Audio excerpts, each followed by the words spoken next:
सध्या सर्वत्र कोरोनामुळे जनजीवन विस्कळीत झाले आहे। सगळीकडे बंदच बंद आहे। जीवनावश्यक वस्तू फक्त सुरू आहे व दैनंदिन जीवनात किराण्याशिवाय जगणे अवघड आहे।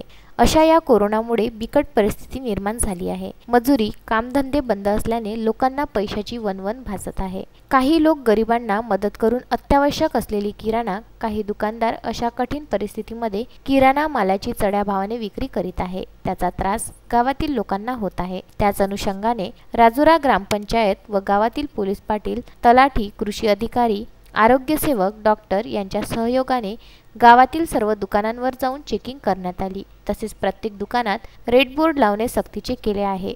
किराणा दुकान 12 वाजेपर्यंत सुरू ठेवण्याचे कडक निर्देश दिले, अन्यथा 2000 रुपयाचा दंड आकारण्यात येणार असल्याचं सांगितलं। तत्पूर्वी अशा नोटीस त्यांना देण्यात आल्या असल्याने आज केलेल्या तपासणीत सर्वच दुकानात रेड बोर्ड लावल्याचं चित्र पाहायला मिळालं।